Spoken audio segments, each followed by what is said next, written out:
The forest's quiet is said to conceal many of my endeavors started in a cabin in the calm place in the middle of nowhere more powerful than the lines and the words between desire and loneliness and love. Oddly enough, I was unaware that a straightforward escape would become a moment I never be able to reverse or forget that I was a mother and a wife at one point. 39, but neither of them felt comfortable with every year that went by. My husband, Cyril, he was preoccupied and had moved further away from me. At work, and upon returning home, he utilized his laptop or observed TV left me to look after our son. There was neither a Jason there was neither a connection nor a spark. A peaceful cohabitation that inspired me to felt things weren't important and I wasn't usually in this matter, which I well recall. The initial years of our union when I was always surprised by the handwritten notes in my backpack or remove me for it felt like weekends filled with love and fun. Those were memories from a different life. Concealed beneath a burden of duty, and I put a lot of effort into bringing back neglect. The emotions we experienced prior to candlelight dinners, fresh panties, and sentimental conversations were greeted with courteous refusal or absence of attention. It became too old for me to attempt. Try to get in touch when the individual you care about appears to be so far. I wasn't surprised by that, to be honest. Jason should go to the family home with me he went to his eyes for the weekend, but they never putting his phone away. It will benefit you. Also, you haven't spent a lot of money lately. Time spent together. I was fairly certain he wasn't planning to accompany us, but he promised that he would always think of in justification for a significant objective that he had. Doesn't every woman feel that way when they meet? Manner in which that painful, hollow loneliness that arises from realizing that you're not a priority. But I agreed after giving it some thought, but perhaps I was too exhausted to speak. At least in part one could use some help locating something I owned.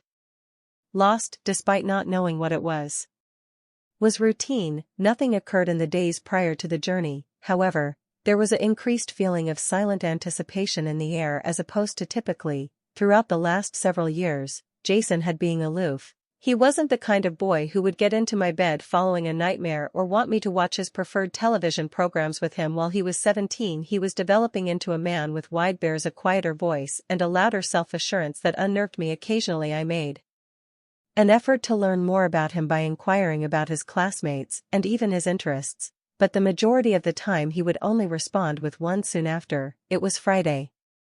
In the afternoon, I observed how self-sufficient as we loaded the car, Jason had transformed into carried the object with ease and with caution. Place large bags in the trunk. Without my assistance, it was a significant shift from clumsy teenager who would trip over his personal belongings while bringing groceries. I felt compelled to experience both. I was pleased with my accomplishments and disappointed at was this what it meant to do at the same time.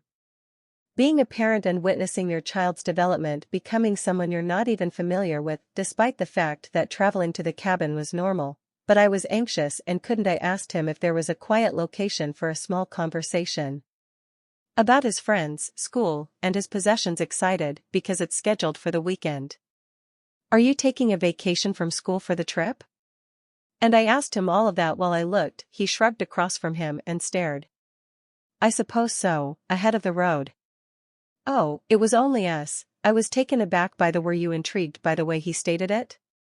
Possessing I ignored it for fun, but his remarks persisted. Returning to me and becoming a part of my ideas. As soon as I noticed the familiar form of the house, I experienced a surge of this place used to make me feel nostalgic. To serve as my sanctuary, a location where Cyril and I could escape in the early hours of years of our long-ago marriage. There was a lot of laughter in the cottage. Around the fire, secrets were whispered. And evenings that concluded with all intertwined, yet it felt empty now, as if my relationship with Cyril. I awoke when I heard Jason's voice. Are you all right, Mom? I gave a prompt response, while feigning grin. I was just considering how long ever since we arrived. He nodded. Yes, with a difficult-to-read face. It's been a long time since we went for a walk. The sound of the porch steps inside, the sound of creaking evoked many memories. The air felt chilly and odorous inside. Jason began to smell strongly of smoke and pine. To thoroughly clean the vehicle in a cold and methodically, I kept a tight eye on him and observed his behavior. Now that he was larger and more certain of the truth struck me like a jolt. He said, Wasn't the young child I recalled that later that evening, we sat beside where the flames cast themselves in the fireplace shifting shadows that I poured on the walls. I had a glass of deep smooth wine. I was warmed by the color red. Would you like some? I asked in jest, as I knew he would respond, no. I was taken aback when I'm all right, he said, stopping and shaking his head. Thank you, he gave me a longer look. Time than I had anticipated, I was unable to determine what was wrong with his appearance.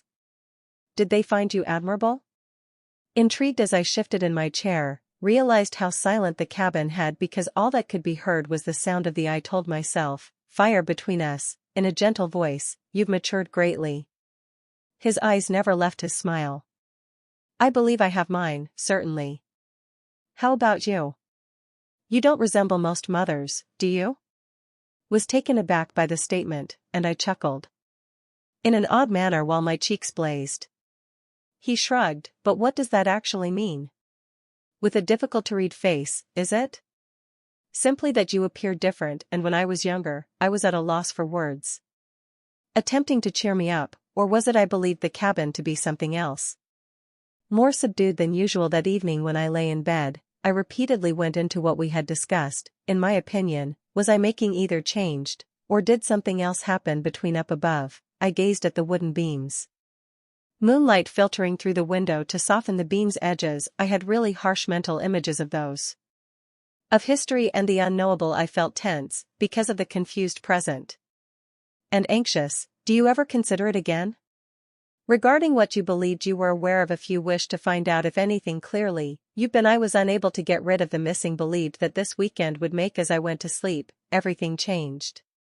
The fire was extinguishing, and the final few, when the logs were nearly gone, I went outside. Into the icy cold to obtain additional wood. As I returned the weighty logs inside, the wind was heavy, and the chilly air cut my face. And following its introduction into the hut, as I stood, my neck ached like never before. Therein caressed my area, sensing the anguish of being isolated in each muscle. You seem to be in pain, Mom, and I'm Jason was here to assist, and the tone of he began speaking in a deeper tone. Strange how rapidly he had matured and how he had transformed into the individual I observed standing before me, extending his hands in a cabin where there were only the two of us. I didn't believe my own voice for miles, so the old, creaking couch made me nod.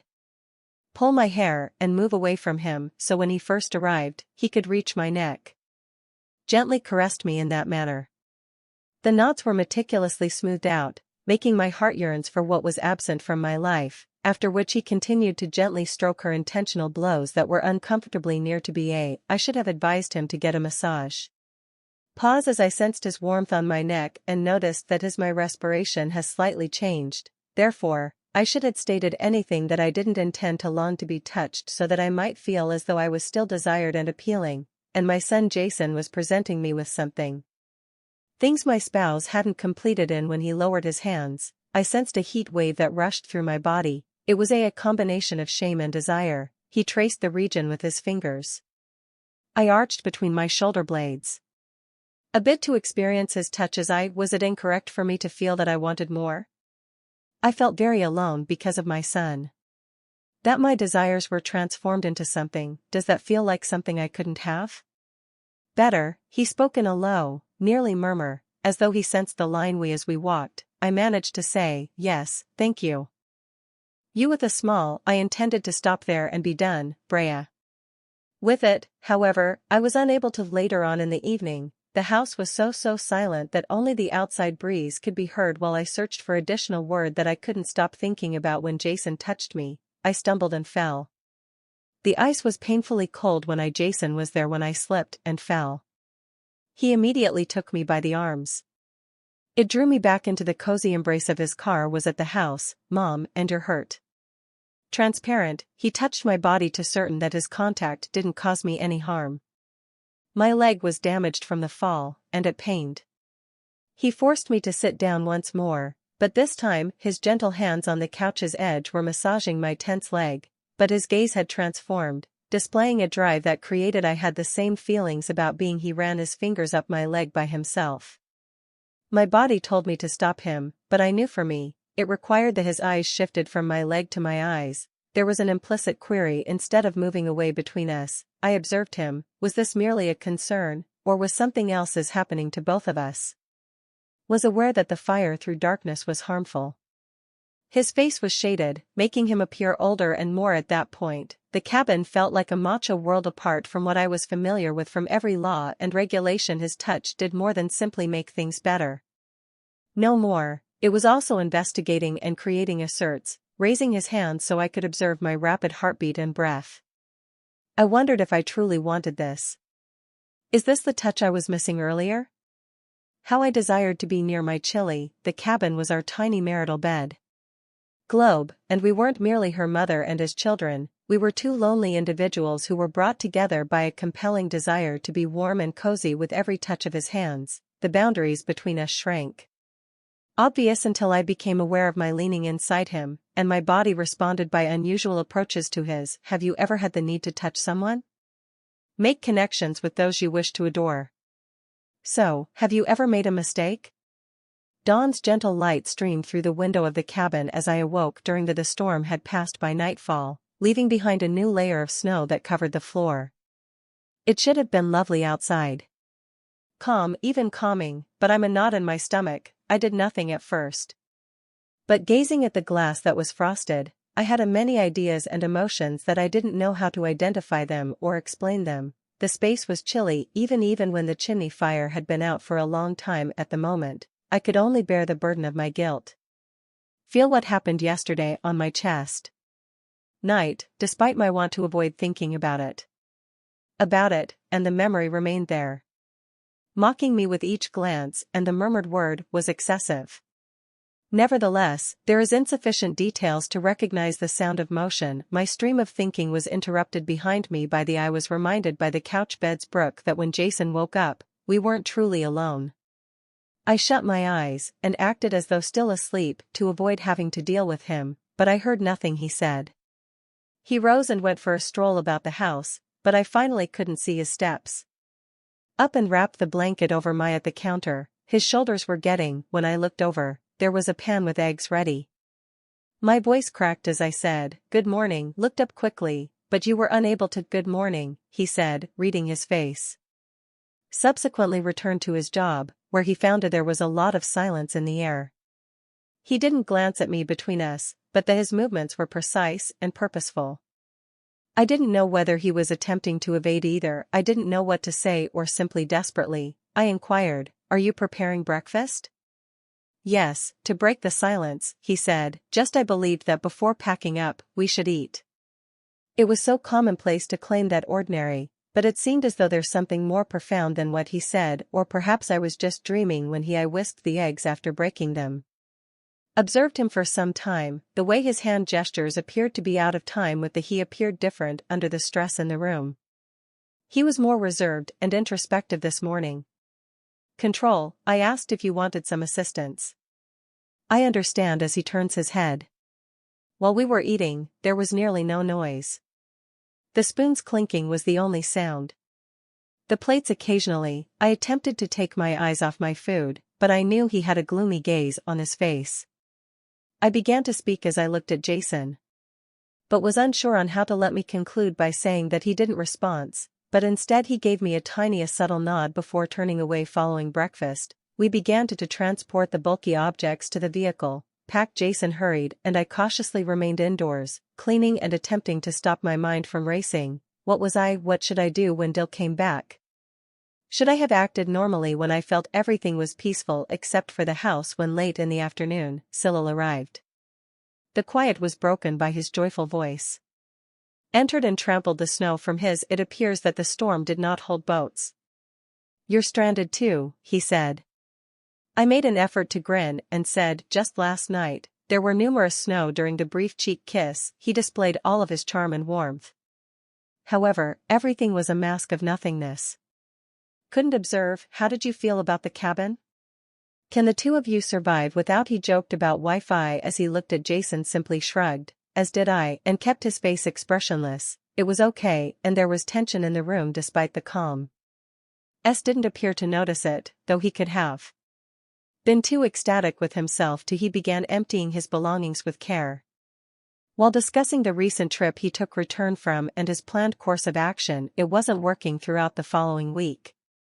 Me to concentrate on his words and center myself on the reality that Jason and I exchanged glances as he gazed at my eyes waiting on me. I thought every glance was a query I was unable to hey, Jason Cyril said, I'm placing, thank you, his hand on his son's shoulder. For supporting your mother during my absence. You're a decent Jason, the child jerked back as his father touched him, and his mouth twitched. He remarked, tighter, that's good, but his Cyril's speech was interrupted, but he didn't appear to notice, but I did, and my chest hurt. Ways that I was unable to elucidate how Cyril fell asleep beside I stayed up that night and gazed at the ceiling despite the fact that it was dim in the room. I wasn't thinking about why did I do that, and what did I let happen. My next course of action was even more significantly, they did not arrive, and I wasn't certain when they in retrospect. I wish I could say we left because of an accident. The entire house, but the truth is that everything changed that weekend. As well as I've been coping with the consequences ever since, I must know if you've ever found yourself confined by your own impulses. Have you ever considered what might happen? You were staring at someone you shouldn't have. Your response could assist me in figuring out how to escape the predicament we're in.